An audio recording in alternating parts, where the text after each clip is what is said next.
भूतेर्महद्भिर्य इमा पुरो विभुः निर्मायशेते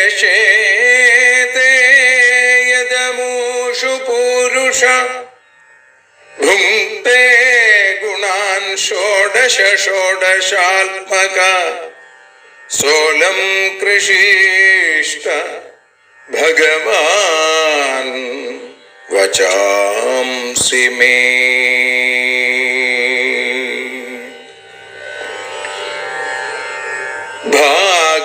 ഭാഗവതത്തെ അറിയാൻ ഈ ഭാഗവതത്തിൽ അലിയാൻ, ഭാഗവതത്തെ അറിയാൻ ശ്രീമദ് ഭാഗവതത്തിൽ അലിയാൻ, ലക്ഷ്യമതും മാത്രം ഹരിയിൽ ഭക്തിയുണർത്തും സംഗീതം ഹരിനാമലഹരി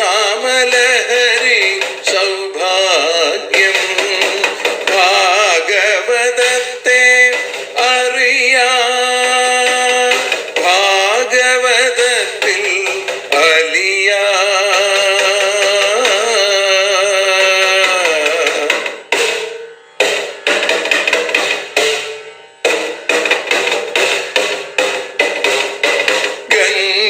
ഗംഗാപതിയുടെ പുത്രൻ സുന്ദര ഗണനായകനോ തുണ ചെയ്യൂ.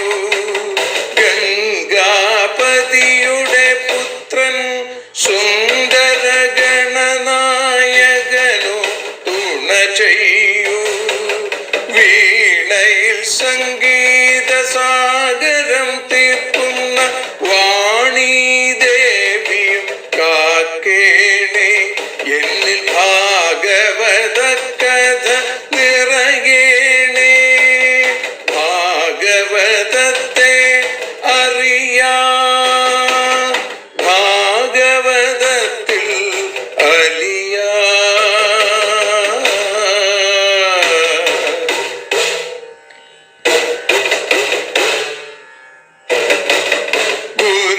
ഗുരുവായൂരിൽ നിത്യം നിറയുക ഗുരുവായൂരിലെ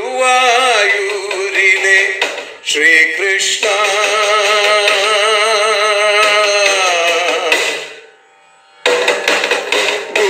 ഗുരുവായൂരിൽ നിത്യം നിറയുക ഗുരുവായൂരിലെ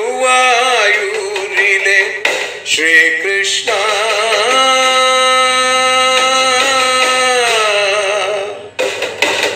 ഹരേ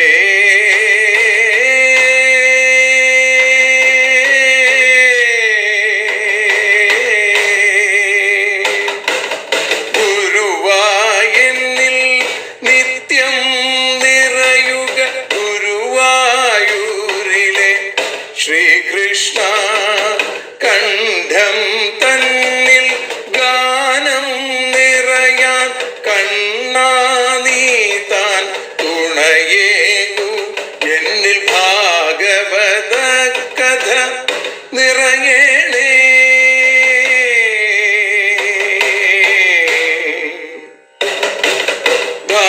ഭാഗവതത്തെ അറിയാൻ ഭാഗവതത്തിൽ അലിയാൻ.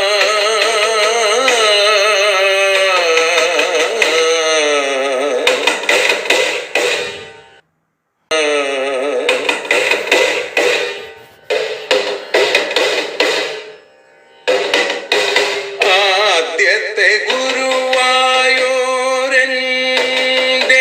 അച്ഛനുപാദ നമസ്കാരം. ആദ്യത്തെ ഗുരുവായൂരനുടെ അച്ഛനുപാദ നമസ്കാരം. അമ്മിഞ്ഞപ്പാൽ മധുരം നൽകിയ അമ്മേ നീ വരമേകേണേ. എന്നിൽ ഭാഗവത കഥ നിറയേണേ.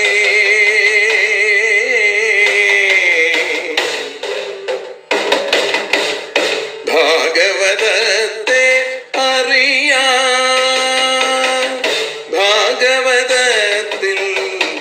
അലിയാ.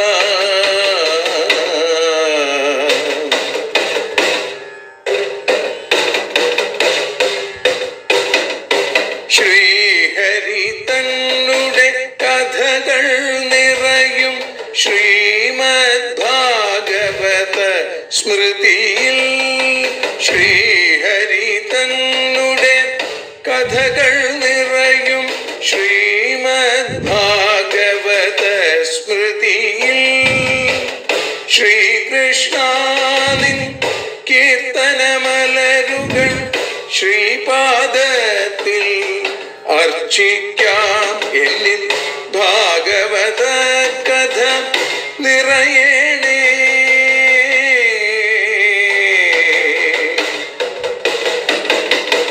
ഭാഗവതത്തെ അറിയാൻ, ഭാഗവതത്തിൽ അലിയാൻ. ലക്ഷ്യമതൊന്നു മാത്രം ഹരിയിൽ ലഹരിയുണർത്തും സംഗീതം. ഭക്തിയുണർത്തും സാഫല്യം. ഭക്തിയുണർത്തും സൗഭാഗ്യം. ഭാഗവതത്തെ അറിയാൻ,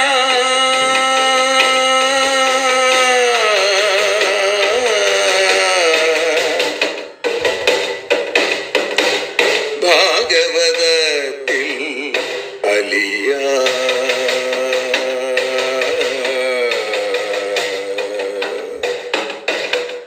ഭാഗവതത്തിൽ അലിയാൻ.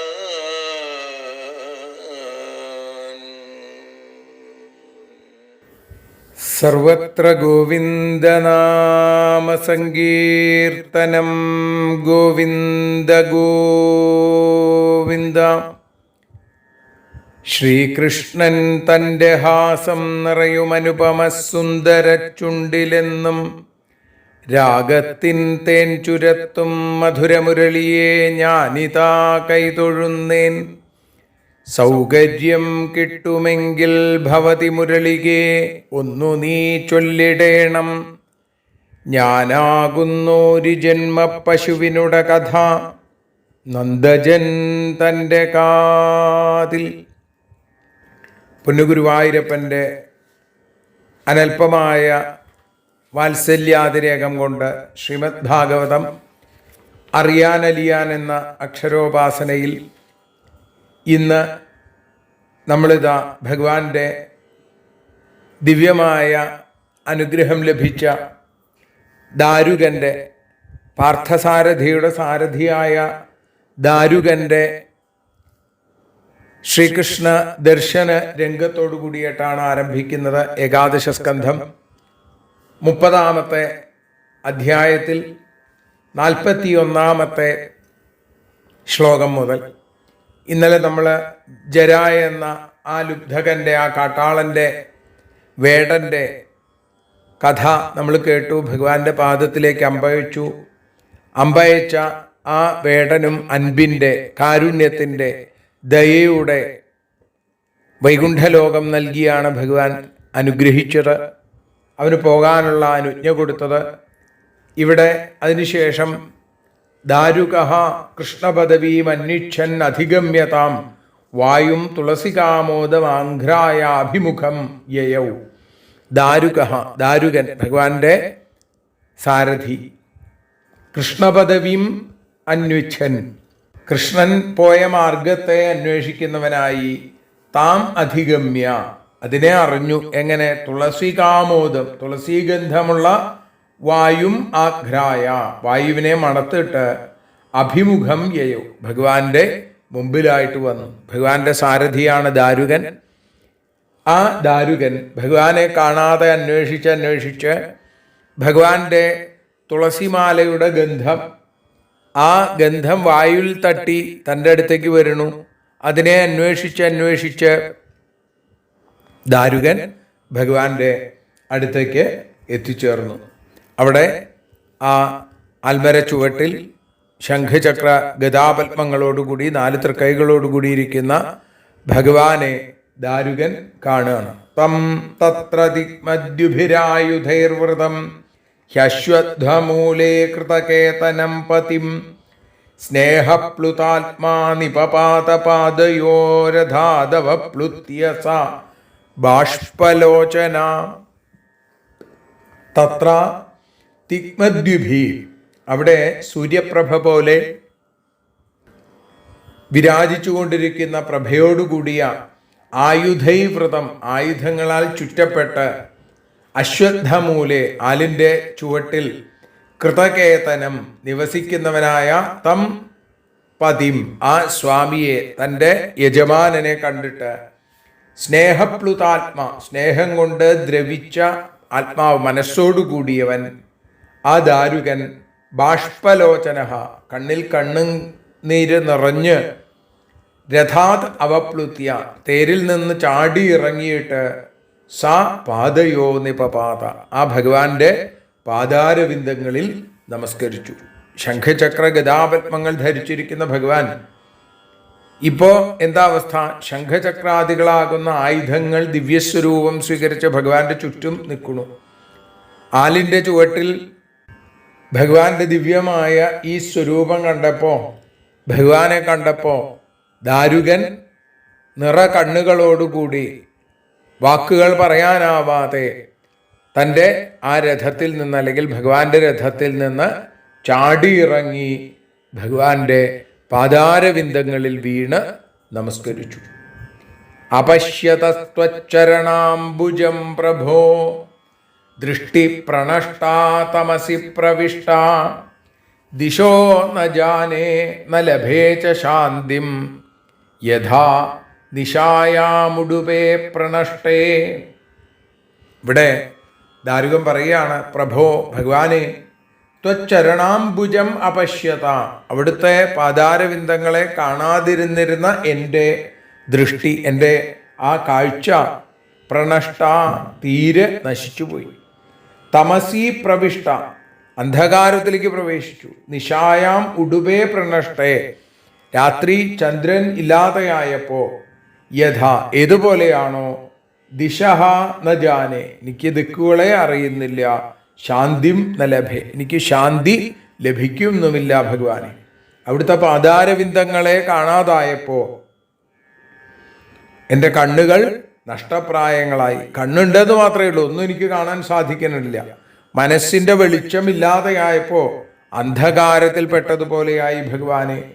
രാത്രിയിൽ ചന്ദ്രനില്ലാതെയായാൽ ചന്ദ്രൻ്റെ ചന്ദ്രിക നമുക്ക് വഴിവിളക്കുകളായി മാറും. പക്ഷേ ചന്ദ്രനില്ലാതെയായാലോ, ദിക്ക് കാണാതെ കഷ്ടപ്പെടുന്ന ഒരു യാത്രികനെ പോലെ ഭഗവാനെ ഞാനും വല്ലാതെ കഷ്ടപ്പെട്ടു പോയി. അപ്പോൾ മനസ്സിന് ശാന്തി ഉണ്ടാവണില്ല, അതേപോലെ കണ്ണുകൾക്ക് ദൃഷ്ടിയും ഇല്ലാതെയാവുന്നു. ഇതിബ്രുവതി സൂതേ വൈ രഥോ ഗരുഡലാഞ്ഛന ഘമുത്പപാത രാജേന്ദ്ര സാശ്വധ്വജ ഉദീക്ഷത. രാജേന്ദ്ര, രാജശ്രേഷ്ഠ, ഹേ പരീക്ഷിത്തെ, ഹേ കുരുനന്ദന എന്നൊക്കെ പല രീതിയിൽ ശ്രീ ശുഖബ്രഹ്മർഷി സംബോധന ചെയ്യാറുണ്ട്. ഇവിടെ പറയുകയാണ്, സൂതേ വൈ രഥോ ഗരുഡലാഞ്ഛന ഇതി ബ്രുവതി. അങ്ങനെ ഈ ദാരുകൻ ഭഗവാന്റെ അടുത്ത് ഇങ്ങനെ പറയുമ്പോൾ ഗരുഡലാഞ്ഛന രഥ, ഗരുഡനാകുന്ന അടയാളത്തോടുകൂടിയ ആ രഥം, സാശ്വധ്വജ, കുതിരകളോടും കൊടിക്കൂറയോടും കൂടി, ഉദീക്ഷതാഘം ഉത്പാത, നോക്കി നിൽക്കെ ആകാശത്തിലേക്ക് ഉൽപ്പതിച്ചു. എന്ന് പറഞ്ഞാൽ ആകാശത്തെ ഉൽപ്പതിച്ചു, ആകാശത്തിലേക്ക് ഉയർന്നു പൊങ്ങി എന്നാണ്. സൂതൻ ഈ തരത്തിൽ ഭഗവാനോട് പറഞ്ഞുകൊണ്ടിരിക്കുമ്പോൾ, ആ സാരഥി പാർത്ഥസാരഥിയോട് ഈ വിധത്തിൽ പറഞ്ഞുകൊണ്ടിരിക്കുമ്പോൾ, ഗരുഡധ്വജമായ തേരും അതിൽ പൂട്ടിയ കുതിരകളും ഒക്കെ ആകാശത്തിലേക്ക് ഉയർന്നു പൊങ്ങി. കൃഷ്ണസാരഥി ജിഷ്ണു സാരഥിയുടെ അടുത്ത് പറഞ്ഞുകൊണ്ടിരിക്കെ കൃഷ്ണരഥം ആകാശത്തിലേക്ക് ഉയർന്നു പൊങ്ങുന്നത് കാണാനായിട്ട് സാധിച്ചു.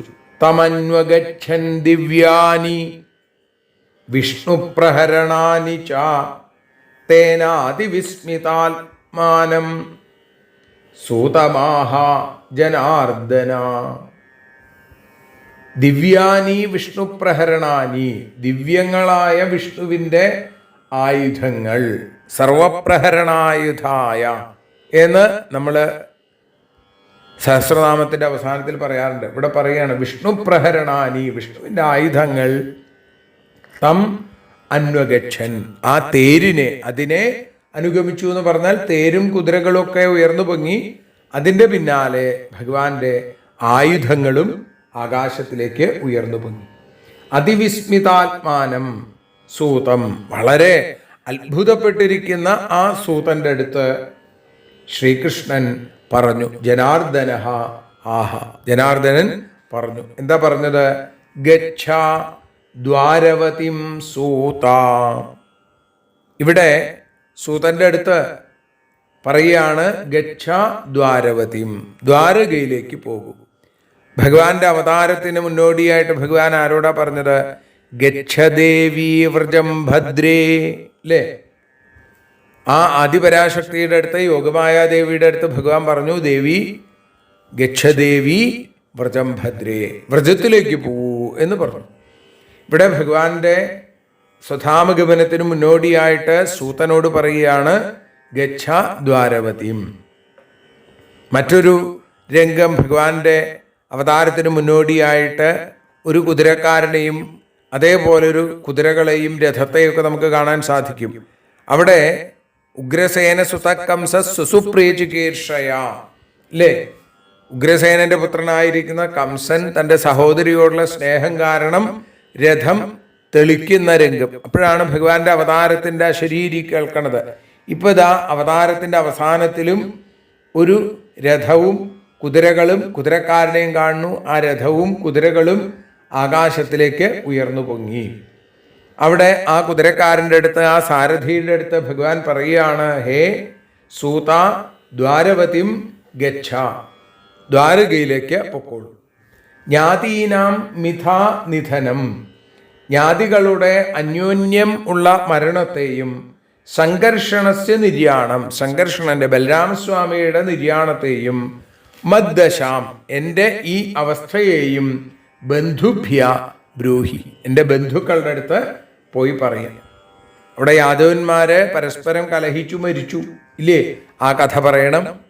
അതേപോലെ തന്നെ എൻ്റെ അംശമായിരിക്കുന്ന അനന്തമൂർത്തി ബലരാമനായി അവതരിച്ച് ഇപ്പതാ സ്വധാമത്തിലേക്ക് തിരിച്ചുപോയി എന്നുള്ളത്. അതേപോലെ തന്നെ ഇപ്പോൾ എന്നെ കണ്ടതും എൻ്റെ ഇപ്പോഴത്തുള്ള അവസ്ഥയും അവിടെ പോയി എല്ലാവരെയും അറിയിക്കുക, ബന്ധുക്കളുടെ അടുത്തൊക്കെ പോയി പറയുക. ദ്വാരകായാം ച നസ്ഥേയം ഭവദ്ഭിശ്ച സ്വബന്ധുഭി മയാ ത്യക്താം യദുപുരിം സമുദ്ര പ്ലാവയിഷ്യതി. പിന്നെ സൂത ദാരുക, ഒന്നുകൂടി ഓർത്തോളൂ. ഭവദ്ഭി സ്വബന്ധുഭി ദ്വാരകായാം നസ്ഥേയാം, നിങ്ങളാൽ ബന്ധുക്കളോടുകൂടി ദ്വാരകയിൽ പിന്നെ ഇരിക്കാൻ പാടില്ല. മയാ ത്യക്താം യദുപുരിം, ഞാൻ ഉപേക്ഷിക്കുന്ന ഈ യാദവപുരി അല്ലെങ്കിൽ ഈ ദ്വാരക സമുദ്രപ്ലാവയിഷ്യതി, സമുദ്രം മുക്കും, വെള്ളത്തിനടിയിലാവും ഈ ദ്വാരക എൻ്റെ സ്വധാമഗമനത്തിനു ശേഷം. അതുകൊണ്ട് നിങ്ങൾ ബന്ധുക്കളോടുകൂടി ദ്വാരകയിൽ നിൽക്കരുത്, ഉടനെ തന്നെ അവിടെ നിന്ന് നിങ്ങൾ പോകണം. എങ്ങോട്ട് പോകണം എന്നാ പറഞ്ഞത്? സ്വം സ്വം പരിഗ്രഹം സർവേ ആദായ പിതരൗ ച അർജുനേനാവിതാ സർവ ഇന്ദ്രപ്രസ്ഥം ഗമിഷ്യഥ. സർവേ, എല്ലാവരും സ്വം സ്വം പരിഗ്രഹം, അവരവരുടേതായിട്ടുള്ള മുതല് സാധനങ്ങളൊക്കെ എടുത്ത് ന പിതരൗച്ച, ഞങ്ങളുടെ പിതാക്കന്മാരെയും ആദായ അവരെയും കൊണ്ട് അർജുനേന അവിതാഹ, അർജുനനാൽ രക്ഷിക്കപ്പെട്ടുകൊണ്ടിരിക്കുന്ന ഇന്ദ്രപ്രസ്ഥം ഗമിഷ്യഥ, ഇന്ദ്രപ്രസ്ഥത്തിലേക്ക് പോകണം. ഇപ്പം ഞാൻ സ്വധാമഗമനത്തിലേക്ക് പോവുകയാണ്. ഞാൻ പോയി കഴിഞ്ഞാൽ ദ്വാരക വെള്ളത്തിനടിയിലാവും. മറ്റൊരിടത്ത് ഭഗവാൻ പറയുന്നുണ്ട് 7ാമത്തെ ദിവസം വെള്ളത്തിനടിയിലാവും.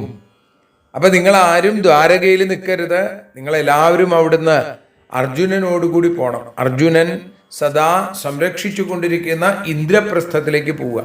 ഇനിയുള്ള കാലം അവിടെ കഴിയുക വേണ്ടത് എന്ന് ഭഗവാൻ ദാരുകന്റെ അടുത്ത് യാദവന്മാർക്കുള്ള ഒരു ഉപദേശമായി നിർദ്ദേശമായി പറഞ്ഞയക്കുന്നു. ത്വം തു ദാരുക നീയോ മദ്ധർമ്മമാസ്ഥായ ജ്ഞാനനിഷ്ഠ ഉപേക്ഷക മന്മായാരചനാമേതാം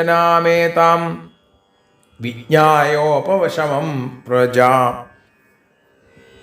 ത്വം തു നീയോ മദ്ധർമ്മം അവസ്ഥായ എൻ്റെ ധർമ്മത്തെ സ്വീകരിച്ചിട്ട് ജ്ഞാനനിഷ്ഠ ജ്ഞാനത്തിൽ നിഷ്ഠയുള്ളവനായി സ്ഥിരനായി ഉപേക്ഷക എല്ലാത്തിനെയും ഉപേക്ഷിക്കുന്നവനായി ഏതാം മന്മായാരചനം ഈ ഇവിടെ ഇതിനെ മായയാൽ ഉണ്ടാക്കപ്പെട്ടതായി അറിഞ്ഞിട്ട് വിജ്ഞായ ഉപശമം വ്രജ ഉപശമം ശാന്തിയെ പ്രാപിക്കൂ എന്നാണ്. എന്നെ സേവിച്ച് ജ്ഞാനത്തിൽ നിന്ന് തെറ്റാതെ അന്യവസ്തുക്കളെ ആഗ്രഹിക്കാതെ എൻ്റെ ഈ ശരീരത്തെ സ്വീകാരാദി സകലവും മനഃശക്തിയാൽ മായാശക്തി കൊണ്ടുണ്ടാക്കിയതാണ് എന്ന് മനസ്സിലാക്കി അതിനെക്കുറിച്ച് ബുദ്ധിമുട്ടാതെ അതിനെക്കുറിച്ച് ക്ലേശിക്കാതെ എന്തു വേണം? ശാന്തിയോടുകൂടി ഇരിക്കണം. ഈ ലോകം നശിക്കുന്നതാണ്.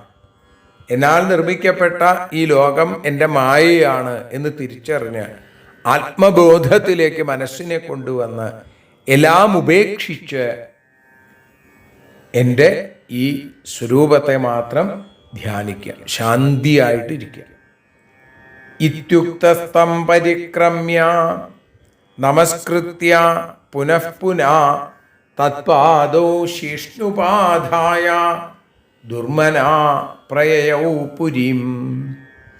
ഇതി ഉക്തഃ ഇങ്ങനെ പറയപ്പെട്ടവനായി തം പരിക്രമ്യ അവിടെ ആ ഭഗവാനെ പരിക്രമണം ചെയ്ത് പ്രദക്ഷിണം ചെയ്ത് പുനഃപുന നമസ്കൃത്യ വീണ്ടും വീണ്ടും നമസ്കരിച്ചിട്ട് തത്പാദവും ശീഷ്ണി ഉപാധായ ഭഗവാന്റെ പാദങ്ങളെ ശിരസിൽ ധരിച്ചിട്ട് ദുർമനാഹ മനോവ്യസനത്തോടുകൂടി പുരീം പ്രയോ ദ്വാരകയിലേക്ക് തിരിച്ചുപോയി എന്നാണ് ഭഗവാൻ പറഞ്ഞത്. കേട്ടപ്പോൾ നോക്കൂ, ഉദ്ധവന് വളരെ വിശേഷമായിട്ടുള്ള ഉപദേശം നിരവധി ശ്ലോകങ്ങളിലൂടെയാണ് ഭഗവാന് ആ ഉദ്ധവന് കൊടുത്തത്.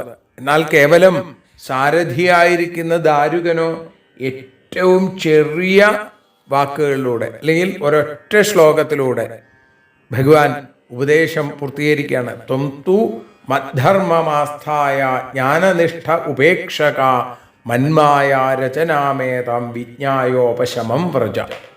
ഭാഗവതത്തിലെ വളരെ ശ്രേഷ്ഠമായിട്ടുള്ള ഒരു ശ്ലോകമാണ് ഈ 30-ാമത്തെ അധ്യായത്തിലെ 49-ാമത്തെ ശ്ലോകം. ഒരു പക്ഷേ ഉദ്ധവഗീതയിൽ പറയുന്നതിനെ ഏറ്റവും അതിൻ്റെ സാരമാക്കി ഇപ്പം ഇവിടെ ഈ സാരഥിയായിരിക്കുന്ന ദാരുകന് മനസ്സിലാവാവുന്ന തരത്തിൽ ഏറ്റവും ചുരുക്കി ആണ് പറഞ്ഞത്. എന്താ പറഞ്ഞത്? ത്വം തു മദ്ധർമ്മമാസ്ഥായ ജ്ഞാനനിഷ്ഠ ഉപേക്ഷക മന്മായാരചനാമേതാം വിജ്ഞായോപശമം വ്രജ. ആ ഉപദേശം ദാരുകൻ കേട്ടു. ദാരുകൻ ഭഗവാനെ പ്രദക്ഷിണം ചെയ്തു അല്ലേ? ഇതി ഉക്തഃ തം പരിക്രമ്യ ഇങ്ങനെ പറഞ്ഞ അവനെ ആ ഭഗവാനെ പ്രദക്ഷിണം ചെയ്തിട്ട് പുനഃപുന വീണ്ടും വീണ്ടും നമസ്കരിച്ചിട്ട് തത്പാദവും ശീഷ്ണി ഉപാധായ ഭഗവാന്റെ പാദങ്ങളെ ശിരസിൽ ധരിച്ചിട്ട് ദുർമന പുരീം പ്രയോ ആ വേദനിക്കുന്ന മനസ്സോടുകൂടി നിറകണ്ണുകളോടുകൂടി അവിടുന്ന് യാത്രയാവാണ്. ഭഗവാന്റെ പാദാരവിന്ദങ്ങളിൽ ശിരസ് ചേർത്തു വെച്ച് നമസ്കരിച്ചു. ദ്വാരകാപുരിയിലേക്ക് അവിടുന്ന് യാത്രയാകുന്ന ദാരുകന്റെ മനോഹരമായ ഒരു ഭക്തിഭാവത്തിൻ്റെ ചിത്രം കൂടി ഇവിടെ അനാവരണം ചെയ്യുകയാണ് ഭാഗവതകാരൻ. അപ്പോൾ അതോടുകൂടി യദുകുല സംക്ഷയം എന്ന് അറിയപ്പെടുന്ന ഏകാദശ സ്കന്ധത്തിലെ 30-ാമത്തെ അധ്യായം സമർപ്പിച്ചു. ഇനി 31-ാമത്തെ അധ്യായം. ഈ അധ്യായത്തോടുകൂടി ഏകാദശ സ്കന്ധം പൂർത്തിയാവുകയും തുടർന്ന് നമ്മൾ ഭാഗവതത്തിൻ്റെ സമർപ്പണ സ്കന്ധമായിരിക്കുന്ന 12-ാമത്തെ സ്കന്ധത്തിലേക്ക് എത്തിച്ചേരുകയും ചെയ്യും. 28 ശ്ലോകങ്ങളാണ് 31-ാമത്തെ അധ്യായത്തിൽ നമുക്ക് കാണാൻ സാധിക്കുന്നത്. ഭഗവാന്റെ സ്വധാമഗമനം, അതേപോലെ തന്നെ ആ ഭഗവാന്റെ സ്വധാമത്തിലേക്കുള്ള യാത്ര, അതിനുശേഷം പിന്നീട് എന്ത് സംഭവിച്ചു എന്നുള്ളതൊക്കെ അവിടെ പറയുകയാണ്. ഭഗവാൻ സ്വധാമത്തിലേക്ക് തിരിച്ചു പോവുകയാണ് എന്ന് കേട്ടപ്പോൾ സകല ദേവീദേവന്മാരും ഭഗവാന്റെ അടുത്തേക്ക് എത്തി. ഭഗവാന്റെ അവതാര രംഗത്തിന് മുന്നോടിയായിട്ട് ബ്രഹ്മരുദ്രാദി ദേവന്മാര് കംസന്റെ കാരാഗ്രഹത്തിൽ ആ ദേവകീദേവിയുടെയും വസുദേവരുടെയും പുത്രനായി ഭഗവാൻ അവതരിക്കാൻ പോണു എന്ന് കേട്ടപ്പോൾ അവരവിടെ എല്ലാവരും ചെന്നു. ബ്രഹ്മാവിൻ്റെ ഗംഭീരമായിട്ടുള്ള സ്തുതി ഒക്കെ അവിടെ ഉണ്ടായി. ഇവിടെ സ്തുതിക്കാൻ പോലുമാകാതെ അവരെല്ലാവരും അങ്ങനെ നോക്കി നിൽക്കുകയാണ് ഭഗവാന്റെ ആ സ്വധാമഗമനത്തെ, വൈകുണ്ഠ ലോകത്തിലേക്കുള്ള ആ മടക്കയാത്രയെ കാണാനായിട്ട് അവരിങ്ങനെ കാത്തു നിൽക്കണു. ഭഗവാൻ ആ സന്ദർഭത്തിൽ തൻ്റെ അതിമനോഹരമായിട്ടുള്ള ശരീരത്തെ യോഗ അഗ്നി കൊണ്ട് നശിപ്പിക്കാതെ ഭഗവാൻ സ്വധാമത്തിലേക്ക് തിരിച്ചുപോയി എന്നും അവിടെ ഇതാ പറയുന്നു. ആ ഭാഗത്തോടുകൂടി നമ്മൾ ഇന്ന് ഇപ്പോൾ സമർപ്പിക്കുകയാണ്. നാളെ 31-ാമത്തെ അധ്യായത്തോടുകൂടി ആരംഭിക്കാം. അതിൽ ഭഗവാന്റെ സ്വധാമഗമനത്തിൻ്റെ രംഗം വർണ്ണിക്കുന്നത് 5, 6 എന്നിങ്ങനെയുള്ള 2 ശ്ലോകങ്ങളിലൂടെയാണ്. ആ 64 അക്ഷരങ്ങളിലൂടെ 64 കലകളുടെയും അധിപതിയായ ഭഗവാന്റെ അവതാര രംഗത്തിൻ്റെ അവസാന രംഗത്തിലേക്ക് നമ്മൾ എത്തിച്ചേരും. അതിനൊക്കെ ഭഗവാൻ വേണ്ട പോലെ അനുഗ്രഹം നൽകട്ടെ എന്ന പ്രാർത്ഥനയോടുകൂടി എല്ലാവരിലും ശാന്തിയും സമാധാനവും ഉണ്ടാവട്ടെ എന്ന ആഗ്രഹത്തോടുകൂടി ഇന്ന് ഈ അക്ഷര മലരുകളെ, ഈ വാക്കുകളാകുന്ന പൂക്കളെ, വാർത്തിങ്കൾ തോൽക്കുന്ന സൗന്ദര്യത്തിൻ്റെ ഉടമയായ ആ വാർമുകിൽ വർണ്ണന്റെ പാദാരവിന്ദങ്ങളിൽ സമർപ്പിക്കുന്നു. ഹരേ കൃഷ്ണ. ഞങ്ങൾ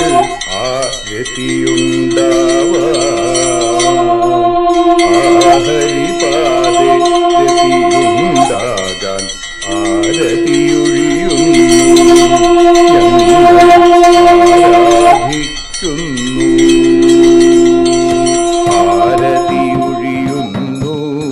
ഞങ്ങൾ ആരതിയുണ്ടാവാൻ ഹരിപാദേരതിയുണ്ടാകാൻ ആരതിയൊഴിയുന്നു. ഞങ്ങൾ ആരാധിക്കുന്നു. ശ്രീമദ്ഭാഗവതം പുണ്യം പാവനമാം ഗ്രന്ഥം ശ്രീശുകമാമുനി പാടിയ ഗീതം നൽകുന്നു മുക്തി. സതതം നൽകിയിടും ഭക്തി. പാപികളെന്നാലും നിത്യം രക്ഷിക്കും ഗ്രന്ഥം. പരമാനന്ദ സുധാരസമയമി ഹരിലീലാസാരം. നിത്യം വേദത്തിൻ സാരം. വൈരാഗ്യം, ജ്ഞാനം, ഭക്തി എന്നിവ നൽകിയിടും. വൈകല്യങ്ങൾ തീർത്തിടുന്നൊരു സുന്ദരമാം ഗീതം. നിത്യം നൽകും കൈവല്യം. കലിമലമഥനി പാപവിനാശിനി സതതം സേവയ ചെയ്യുന്നോർക്കോ സുഖകാരിണി ഗ്രന്ഥം. നിത്യം നൽകും സായുജ്യം. ആരതിയൊഴിയുന്നു. ഞങ്ങൾ ആരതിയുണ്ടാവാൻ ആരതിയൊഴിയുന്നു. ഞങ്ങൾ ആരതിയുണ്ടാവാൻ ഹരിപാദേ രതിയുണ്ടാകാൻ ആരതിയൊഴിയുന്നു ഞങ്ങൾ ആരാധിക്കുന്നു. ഞങ്ങൾ ആരതിയൊഴിയുന്നു കണ്ണ ആരാധിക്കുന്നു. രാധാരമണ മുകുന്ദ മുരാരേ ശരണം മേ തവ ചരണയുഗം. പവനപുരേശ രാധാ കൃഷ്ണ ശരണം മേ തവ ചരണയുഗം. മീനായി മണ്ണിൽ പിറന്നൊരു ദേവ ശരണം മേ തവ ചരണയുഗം. കച്ഛപരൂപമെടുത്തൊരു ദേവ ശരണം മേ തവ ചരണയുഗം. സൂകരഭാവമണിഞ്ഞൊരു ദേവ ശരണം മേ തവ ചരണയുഗം. നരഹരി രൂപമെടുത്തൊരു നാഥ ശരണം മേ തവ ചരണയുഗം. വാമനനായി വിളങ്ങിയ ദേവ ശരണം മേ തവ ചരണയുഗം. ഭാർഗവരാമനതായൊരു ദേവ ശരണം മേ തവ ചരണയുഗം. ദശരഥനന്ദനായൊരു ദേവ ശരണം മേ തവ ചരണയുഗം. ബലമേറുന്നൊരു രാമനാഥ ശരണം മേ തവ ചരണയുഗം. ദേവകി നന്ദന വസുദേവാത്മജ ശരണം മേ തവ ചരണയുഗം. യശോദതനയാ സുന്ദര രൂപ ശരണം മേ തവ ചരണയുഗം. ദ്വാരകവാസാരുക്മിണികാന്ത ശരണം മേ തവ ചരണയുഗം. കലികാലത്തിൽ കൽക്കിയും നീയേ ശരണം മേ തവ ചരണയുഗം. രാധാരമണ മുകുന്ദ മുരാരേ ശരണം മേ തവ ചരണയുഗം. പവനപുരേശ രാധാ കൃഷ്ണ ശരണം മേ തവ ചരണയുഗം. ചോറ്റാനിക്കര വാഴും ദേവി ശരണം മേ തവ ചരണയുഗം. സാംബ സദാശിവ ശംഭോ ശങ്കര ശരണം മേ തവ ചരണയുഗം. ഹരിഹരപുത്ര ആശ്രിതമിത്ര ശരണം മേ തവ ചരണയുഗം. സദ്ഗുരുനാഥ ഗുണപരിപൂർണ ശരണം മേ തവ ചരണയുഗം. മൂഷിക വാഹന മോദകഹസ്ത ശരണം മേ തവ ചരണയുഗം. ഭക്തജനപ്രിയ ഭാഗവത പ്രിയ ശരണം മേ തവ ചരണയുഗം. രാധാരമണ മുകുന്ദ മുരാരേ ശരണം മേ തവ ചരണയുഗം. ഗുരുപവനപുരേശ രാധാകൃഷ്ണ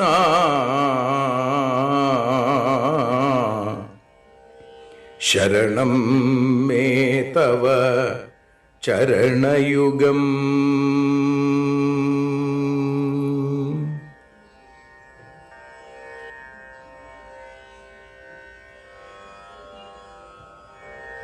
യദക്ഷരപദഭ്രഷ്ടം മാത്രാഹീനം തു യദ്ഭവേൽ തത്സർവം ക്ഷമ്യതാം ദേവ നാരായണ നമോസ്തുതേ. വിസർഗബിന്ദുമാത്രാണി പദപാദാക്ഷരാണി ച ന്യൂനാനി ചാതിരിക്താനി ക്ഷമസ്വ പുരുഷോത്തമ.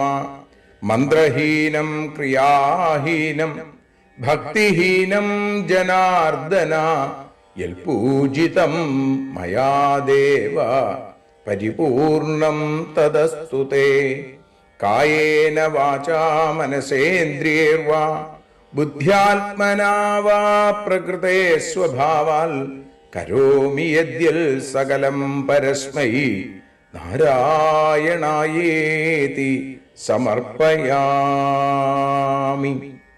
സ്വസ്തി പ്രജാഭ്യ പരിപാലയന്താം ന്യായേന മാർഗേണ മഹീം മഹീഷ. ഗോബ്രാഹ്മണേഭ്യഃ ശുഭമസ്തു നിത്യം. ലോകാഃ സമസ്താഃ സുഖിനോ ഭവന്തു. ലോകാഃ സമസ്താഃ സുജനാ ഭവന്തു. ലോകാഃ സമസ്താഃ ത്വൽഭക്തിരതാ ഭവന്തു. സർവേ ഭവന്തു സുഖിനഃ സർവേ സന്തു നിരാമയാം. സർവേ ഭദ്രാണി പശ്യന്തു മാ കശ്ചിൽ ദുഃഖഭാഗ് ഭവേൽ. അസതോ മാ സദ്ഗമയ തമസോ മാ ജ്യോതിർഗമയ മൃത്യോർമാ അമൃതം ഗമയ. ഓം ശാന്തി ശാന്തി ശാന്തി. ഹരി ഓം.